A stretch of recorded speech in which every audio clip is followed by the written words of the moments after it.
नमस्कार, शाम के 7 बज चुके हैं। आप मेरे साथ देख रहे हैं शंखनाद। मैं हूं आपके साथ चित्रा त्रिपाठी। आज हम सब पर दुखों का पहाड़ टूट पड़ा है। आंखें भरी हुई हैं, गला रुंधा हुआ है। कैसे बताएं कि हमारे साथ ही आज तक के दिग्गज एंकर रोहित सरदाना अब इस दुनिया में नहीं। रोहित कुछ दिन पहले कोरोना से संक्रमित हुए थे, अस्पताल में थे, स्थिति ठीक थी, लेकिन आज दोपहर अचानक उन्हें दिल का दौरा पड़ा।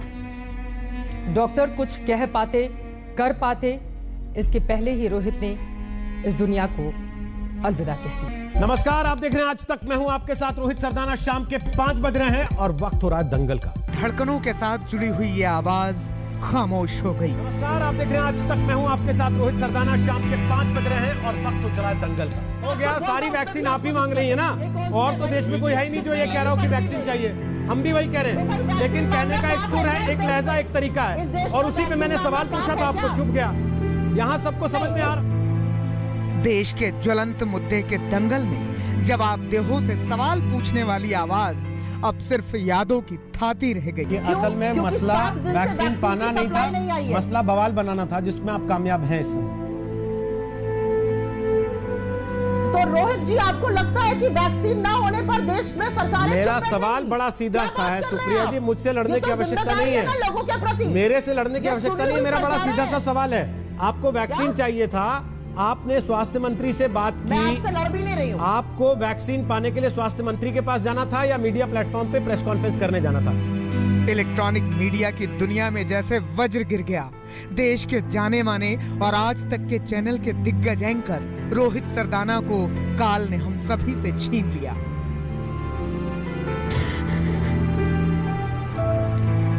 आप लोग दंगल देखते हैं, यही बैठ के वो दंगल करता था। मैं 2:30 बजे जाती थी, वो मेरा रिलीवर। रोहित तुम आ गए? अच्छा मैं मेकअप उतार लूं? हाँ तू जा, अब मैं आ गया हूँ। हाँ मैं हूँ, तू जा। परिवार में सब साथ बैठते थे, बच्चों के बर्थडे साथ। अभी कोई खबर आए, आई स्टिल बिलीव। हम इतने फोन लेते हैं, मैं किसी को भी फोन करूँ बोले नहीं वो ठीक है, वो आ जाए। जिस साथी के साथ घंटों बातें होती रही हो, जिसका मुस्कुराता चेहरा आंखों के सामने नाचता रहा हो, हर किसी के सुख दुख में हमेशा खड़ा रहने वाले किरदार का यूं जाना, साथियों का कलेजा फट रहा है ये सोचते हुए, ये बोलते हुए कि रोहित सरदाना अब नहीं रहे। कल रात तक उनकी तबीयत ठीक थी, 10:30-11 बजे तक उनकी वाइफ उनके साथ थी। रात के 4 बजे अचानक से उनकी तबीयत बिगड़ती है और फिर उनको आईसीयू में शिफ्ट किया जाता है। उसके बाद डॉक्टर्स उनकी सेहत पर नज़र बनाए रखते हैं और फिर दिन के 11-12 बजे के बीच इस तरह की खबर सामने आती है।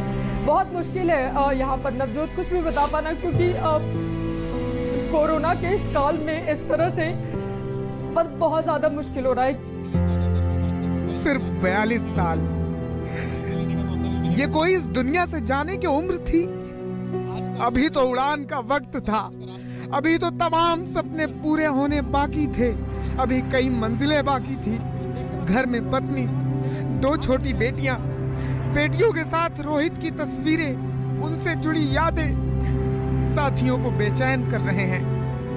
आंसुओं की धार फूट रही है। उनके 2 छोटी-छोटी बच्चियां हैं। हम सब ने देखा कि अपनी बेटियों को लेकर रोहित कितना ज्यादा पजेसिव, हर पिता अपनी बेटी के साथ होता है, लेकिन उनकी वो तस्वीरें मैं जब देखती थी तब लगता था कि बहुत छोटी बच्चियां हैं। उनकी एक हंसता खेलता परिवार। हमेशा एक फोटोग्राफ्स आई थी जिसमें लिखा हुआ था मेरे बेस्ट डैडी, और केक काटता हुआ पूरा परिवार दिखाई दे रहा है। उनकी 2 बच्चियां उनको प्यार करती हुई दिखाई दे रही है। वो बहुत छोटी हैं, वो एपीजे नोएडा में पढ़ती हैं, मेरे बच्चे के साथ में वो पढ़ती हैं। बहुत मुश्किल है उनके दर्द को बता पाना कि वो क्या सोच रही होंगी, उनके ऊपर क्या गुजर रही होगी। उनको तो इतनी समझ भी नहीं है। जो छोटी बच्ची है उसको तो इतनी भी समझ नहीं होगी कि पापा के साथ क्या हो गया। मैं इससे पहले की राजनीतिक सवाल पूछता, आपने खुद ही उसमें राजनीति ला दी है, लेकिन उसके पहले मैं एक चीज जानना चाहता हूँ। जब आप खुद कह रहे हैं अनुपम खेर इतने पॉजिटिव आदमी है, पिछली बार जब ऐसा विवाद हुआ था तो उन्होंने कह दिया था उनको सलाह दूंगा प्राणायाम कर लें। इस बार ऐसा क्या हो गया जब आप कह रहे हैं कि नसीरुद्दीन शाह हैबिचुअल ऑफेंडर है, फिर क्यों रिएक्ट किया अनुपम खेर ने? आज तक की बुलंद आवाज थे रोहित सरदाना। रोहित के करोड़ों चाहने वाले थे। शाम 5 बजे उनके शो दंगल के लिए पूरा देश उनका इंतजार करता था। नमस्कार, आप देख रहे हैं आज तक। मैं हूं आपके साथ रोहित सरदाना। शाम के 5 बज रहे हैं और वक्त हो रहा है दंगल का। धाकड़ पत्रकार के तौर पर पूरा देश उनका लोहा मानता था। कभी झुके नहीं, कभी डिगे नहीं, सवाल पूछने में कभी हिचके नहीं। और इंटरव्यू था, आप कह के बार बार बात को घुमाना चाह रहे हैं। उसी इंटरव्यू में उन्होंने, नसीर साहब ने बोला ना अनुपम खेर के बारे में, या तो अनुपम खेर के बारे में जब सवाल आया तो वो बोल दिए होते कि भाई ये अनुपम खेर पर इंटरव्यू कर रहे हो क्या मेरा? रोहित जी, जिस चीज पर इंटरव्यू कर रहे हो उस पर रहो। जब उन्होंने कहा साइकोपैथ, उन्होंने कहा क्लाउन, तो जवाब तो आएगा ना सामने से।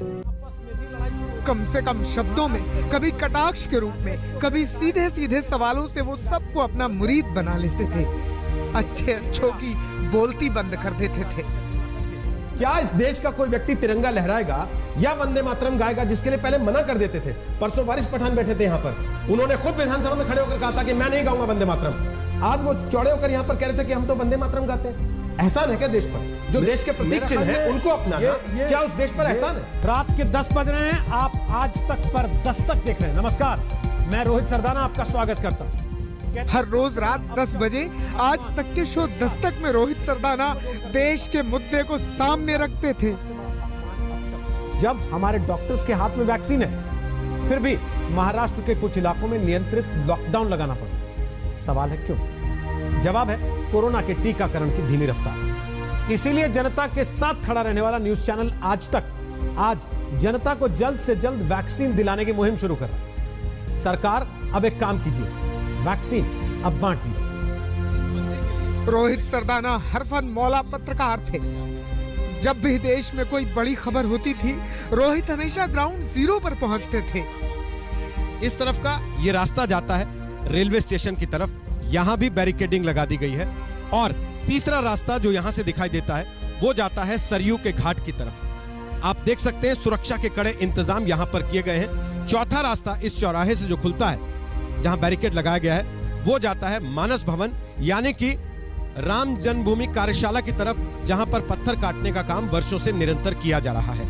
कड़ी सुरक्षा है, 3 से 4 टियर सुरक्षा जिसको आप कह सकते हैं, यानी कि एक के बाद एक थोड़ी थोड़ी दूरी पर पुलिस के बैरिकेड्स लगाए गए हैं।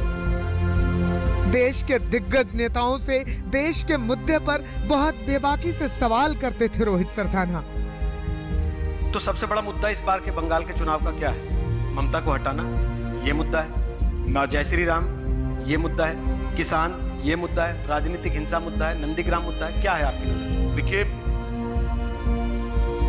रक्षा मंत्री राजनाथ सिंह असम के एक दिन के दौरे पर हैं। एक दिन में 3 रैलियां हो रही हैं। आज आपको लेकर चलते हैं रक्षा मंत्री राजनाथ सिंह के साथ असम यात्रा के उनके एक दिन के पड़ाव पर, और जानते हैं कि आखिर असम की जनता की उम्मीदें क्या हैं और असम की जनता से भारतीय जनता पार्टी के वादे क्या हैं। क्या आपको लगता है कि रोजगार को लेकर लोगों की उम्मीदें बहुत ज्यादा हैं? आप उसको एड्रेस करने के लिए क्या कर रहे हैं? अपने संकल्प पत्र में क्या ला रहे हैं? महंगाई उनको बहुत चुभ रही है और महंगाई नेताओं के भाषणों से गायब है। उसको एड्रेस करने के लिए क्या कर रही है सरकार? The bronze in the category goes to आज तक रोहित सरदाना अयोध्या। रोहित सरदाना आज तक की आवाज को बुलंद करते रहे। तमाम पुरस्कार और सम्मान से वो नवाजे जाते रहे। हाल ही में उन्हें ENBA के 3 अवार्ड मिले थे।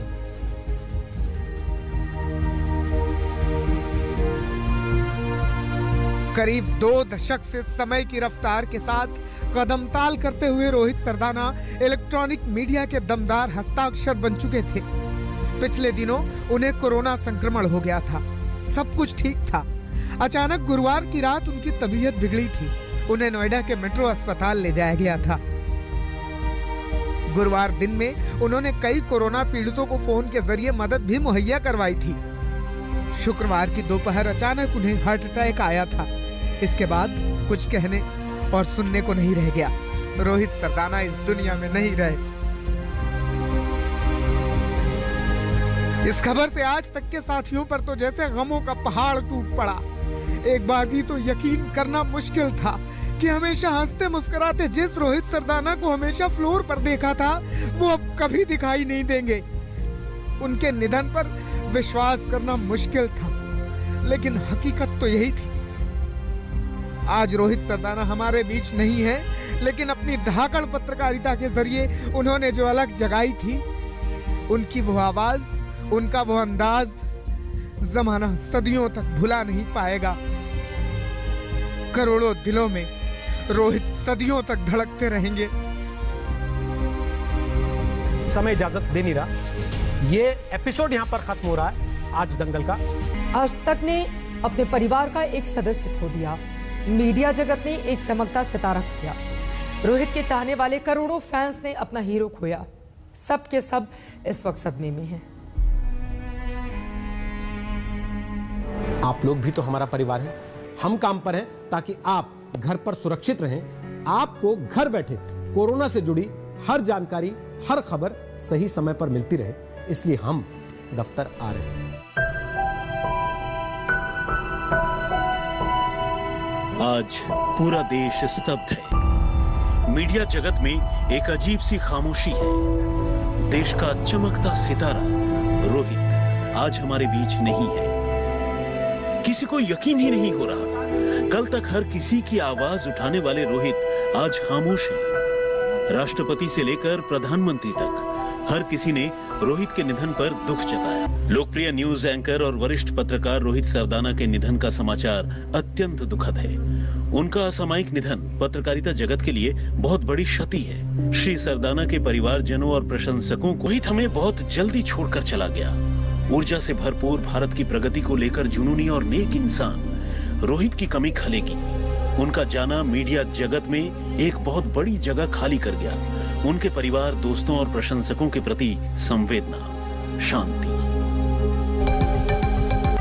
नमस्कार, आप देख रहे हैं आज तक। मैं हूं आपके साथ रोहित सरदाना। शाम के 5 आज तक परिवार ने अपना सदस्य खोया, मीडिया ने एक चमकता सितारा खोया, देश ने अपना हीरो खोया। हर कोई स्तब्ध है, हर कोई दुखी है, क्योंकि ये क्षति ऐसी है जिसकी कभी भरपाई नहीं की जा सकती। रोहित सरदाना के निधन से दुख पहुंचा है।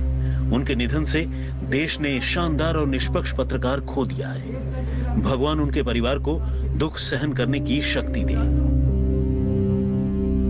कम समय में मीडिया जगत में स्थान बनाने वाले पत्रकार रोहित सरदाना के निधन की खबर से स्तब्ध हुए। वे प्रतिभाशाली और प्रभावी पत्रकार थे। पत्रकारिता जगत को भारी नुकसान। आज हर किसी के लिए उनका जाना किसी सदमे से कम नहीं है। सबकी रोहित से जुड़ी अपनी यादें हैं और जाने का दर्द। ये समाचार बहुत दुखद समाचार है। ये केवल पत्रकारिता के लिए नहीं बल्कि लोकतांत्रिक मूल्यों के प्रति जिन लोगों के यानी जो लोग संवेदनशील हैं, वह हर व्यक्ति इस समाचार से बहुत दुखी है। श्री रोहित सरदाना वास्तव में एक वरिष्ठ पत्रकार तो थे ही और आज तक के ऊर्जावान एंकर तो थे ही, लेकिन एक संवेदनशील इंसान भी थे। किसी भी विषय को लेकर उनके मन में एक बड़ी क्लैरिटी थी। अपनी बात को सफाई से रखने का हुनर रोहित के पास था। प्रवाह के साथ नहीं परंतु लिख के से हटकर अपनी बात कहना उनकी बहुत ही बड़ी खूबी थी। आलोचना हो या प्रशंसा, इससे जरा भी विचलित हुए बिना उन्होंने प्रामाणिकता से पत्रकारिता किया था। मुझे बहुत दुख है और मुझे दुख उनके परिजनों के प्रति बहुत ज्यादा है, जो पता नहीं इस मुश्किल घड़ी से कैसे निकल पाएंगे। लेकिन मैं अपनी सांत्वना देना चाहता हूँ, संवेदना देना चाहता हूँ और एक उनकी आत्मा को परमपिता परमेश्वर के चरणों में जगह दे। हम दुआ कर सकते हैं। रोहित जब स्कूल में पढ़ता था, 90s की बात है जी, मेरा उनके घर पे आना जाना था। कुरुक्षेत्र में स्कूल में पढ़ता था और हम लोग उसको हाथ पे हाथ डाल करके मैं खेल के मैदान में ले जाता था उसको। मेरा एक व्यक्तिगत संबंध उससे था। अब उन्होंने इतना कभी बताया नहीं, लेकिन उनके पिताजी श्याम सरदाना जी वो हमारे गीता स्कूल में प्रिंसिपल थे। कभी आपके मन में सवाल आया कि इनके साथ ऐसा क्यों हो रहा है? पक्ष हो या विपक्ष, रोहित के पास हर किसी के लिए सवाल थे। ये मजदूर मर क्यों रहा सड़क पे फिर? वो एक निष्पक्ष पत्रकार थे। आज तक के वरिष्ठ एंकर और देश के जाने माने पत्रकार श्री रोहित सरदाना जी का आकस्मिक निधन अत्यंत दुखद। दिवंगत आत्मा को शांति एवं शोक संतप्त परिजनों को दुख सहने की शक्ति दे भगवान। वो पत्रकारिता के दंगल के महारथी थे, लेकिन अभी एक लंबी जंग लड़नी थी सिस्टम की खामियों के खिलाफ, शोषित की आवाज बनकर। वो इस जंग में आज तक परिवार को अकेला छोड़कर चले गए, अपने चाहने वालों के लिए दिल में एक दर्द छोड़ गए। लोगों की लाशें गिनकर अपनी कमीजें सफेद करना ऐसी महामारी के समय में, इसको कोई भी जस्टिफाई नहीं कर पाएगा। ये राजनीतिक पार्टियों को समझना चाहिए। लोकसभा अध्यक्ष ओम बिरला ने भी रोहित के प्रति अपनी श्रद्धांजलि अर्पित की। आज का दिन बड़ा दुख का दिन है। एक ऐसे इलेक्ट्रॉनिक मीडिया के ऐसे पत्रकार जो समाज के गरीब, शोषित, पीड़ित व्यक्तियों की बात हमेशा दस्तक के माध्यम से उठाते थे। कई बार मेरा भी उनसे सामना हुआ, कई बार चर्चा हुई। दंगल के माध्यम से भी वे समाज को अपनी बातें अलग अलग तरीके से पहुंचाते थे। एक निर्भीक पत्रकार जो देश ने खोया है, इसकी हम सबको बहुत बड़ी पीड़ा है। समाज में अचानक जाने से निश्चित रूप से संपूर्ण देश के अंदर शोक की लहर फैली है। और जो भी रोहित सरदाना जी को जानते थे, उनके व्यक्तित्व को जानते थे, वो आज बहुत दुखी हैं। मैं उनके परिवार को संवेदना व्यक्त करता हूँ। हम सब उन परिवार के साथ हैं।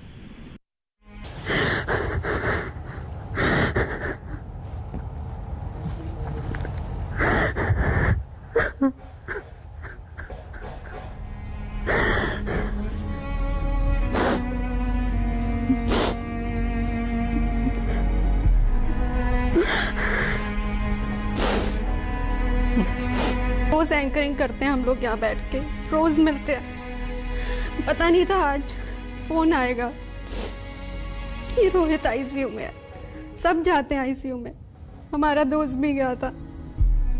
फिर खबर आई कि वो वेंटिलेटर पर है।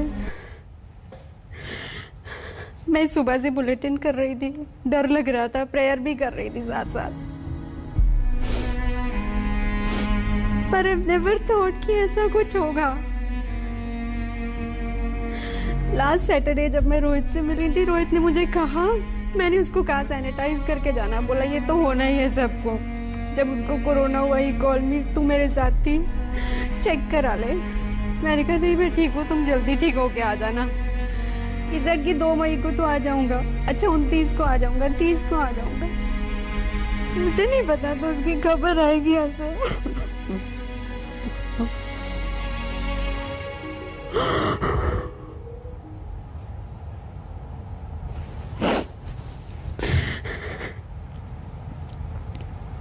आप लोग दंगल देखते हैं, यही बैठ के वो दंगल करता था। मैं 2:30 बजे जाती थी, वो मेरा रिलीवर।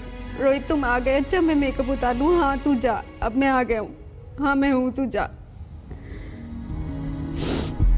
परिवार में सब साथ बैठते थे, बच्चों के बर्थडे साथ मनाते थे हम लोग। कभी नहीं सोचा था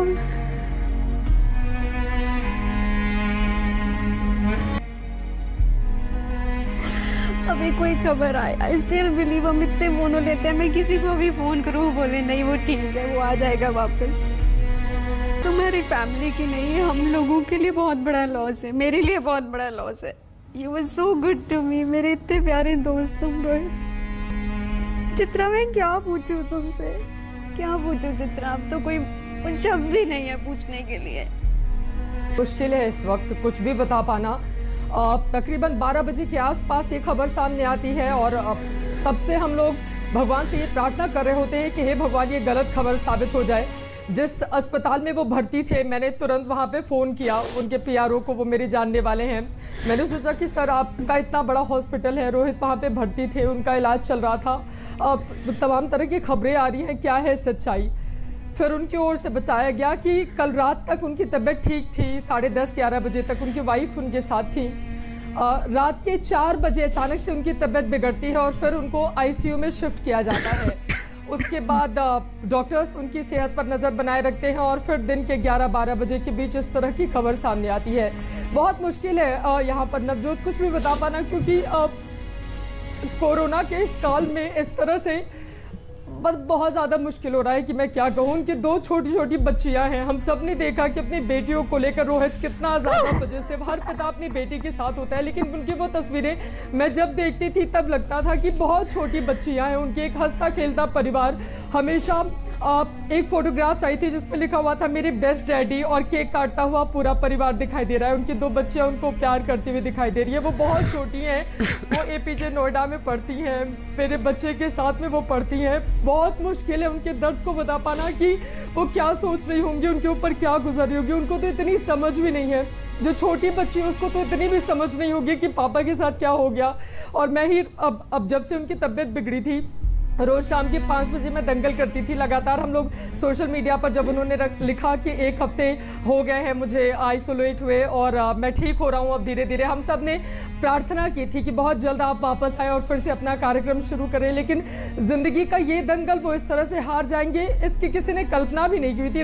रोहित की उम्र बहुत कम है और वो इस तरह से, मैं सोच रही हूँ उनके मम्मी पापा, उनका परिवार एक बहुत छोटे से शहर से आके इतना बड़ा नाम कमाना, एक बहुत सीमित, अगर हम उनका पूरा का पूरा करियर देखें यहाँ पर तो उन्होंने अपने बहुत कम समय में बहुत बड़ा नाम इस मीडिया इंडस्ट्री में कमाया। उन्होंने बहुतों की आवाज़ उठाई और अगर उनके आखिरी कुछ ट्वीट हम यहाँ पर देखें तो उसमें भी वो दूसरों के लिए मदद करते हुए ही दिखाई दे रहे हैं। मैं उनका कुछ आखिरी का ट्वीट है वो ज़रूर पढ़ना चाहूँगी, जिसको देखकर यहाँ पर बहुत ज़्यादा परेशानी हो रही है। वो आखिरी तक इसी कोशिश में रहे कि उनको लोगों को बचाया जा सके। और वो मैं पढ़ती हूँ उनका ट्वीट, नवजोत 1 दिन पहले का उनका ट्वीट है। उन्होंने लिखा कि नाम करुणा श्रीवास्तव, उम्र 39 साल, 6 रेमडेसिविर इंजेक्शन की अर्जेंट ज़रूरत है, गणेश हॉस्पिटल कानपुर। और उसके बाद वो तमाम सरकार के अधिकारियों को ट्वीट करते हैं।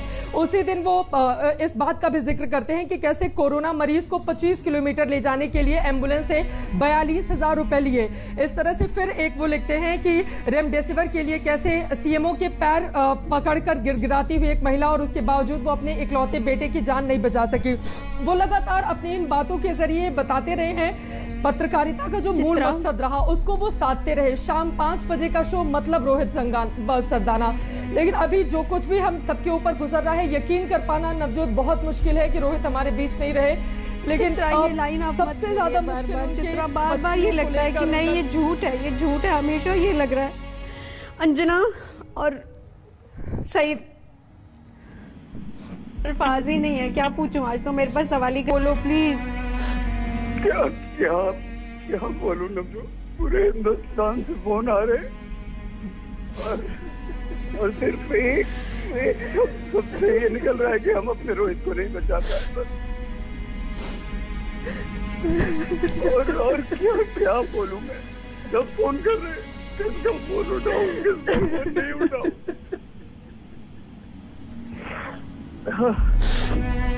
नवजोत रिलीज करती थी तो पूछ लेता था कि प्रमिला से बात हुई या नहीं, क्योंकि प्रमिला और नवजोत बहुत पुराने, बहुत अच्छे दोस्त थे। सईद, आज तो प्रमिला से भी बात नहीं हो पाई। सुबह कॉल किया, वो बहुत रो रही थी। सईद, लास्ट सैटरडे हम तीनों साथ में थे, तो मैं और रोहित हम तीनों साथ में मेकअप रूम में थे। याद है मुझे। नवजोत बता देती थी कि प्रमिला से बात हो गई है, रोहित से बात हो गई है, लेकिन आज हिंदुस्तान भर से फोन करके सब किसी को विश्वास नहीं हो रहा है, किसी को भरोसा नहीं हो रहा है, कोई ये मानने को तैयार नहीं है, दिल मानने को तैयार नहीं है अभी भी। काश ये खबर झूठ हो, बस काश ये खबर झूठ हो। हम यही कहें। अंजना आप प्लीज कुछ बोलिए। नवजोत, बहुत मुश्किल है बोलना ऐसे वक्त पे। लगभग 20 साल पहले जी न्यूज में मैं पहली बार मिली थी रोहित से। क्या बताऊं आपको, मेरी बेटी की फोटो के साथ एक कीचेन बना के दिया था, कहा था बेटियों को हमेशा ऑफिस में भी साथ रखना चाहिए। बेटियों के बारे में सोच के कलेजा फटता है। कलेजा फटता है उसकी 2 बेटियों के बारे में सोचकर। यकीन ही नहीं होता, इतना मुस्कुराता, हर बात पर मजाक करता, बड़े से बड़े प्रेम के साथ जाओ, यार तू ऐसे कर ले। कितना खुले दिल का, किसी को अच्छे से बात करता, हर किसी की जिंदगी को छूता था। ये करना है, ये कर ले, वो करना है, ऐसे कर ले। हर किसी का उपाय होता था, हर मुश्किल का। ये किस मुश्किल पे डाल दिया।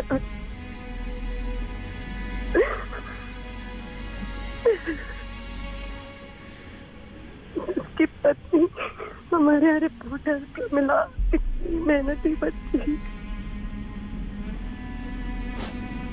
यकीन नहीं हो रहा। क्या दुख है, क्या दुख है भगवान, क्या कर दिया आपने, ये क्या कर दिया।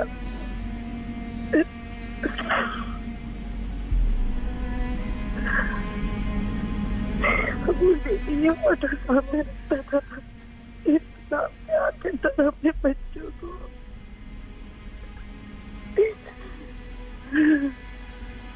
सामने से बड़ा कर, लेकिन अंदर से कैसा पिता जो अपनी बेटी होती। नमस्कार, आप देख रहे हैं आज तक। मैं हूं आपके साथ रोहित सरदाना। शाम के 5 बज रहे हैं और वक्त हो चला है दिन की सबसे बड़ी बहस का, यानी कि दंगल का।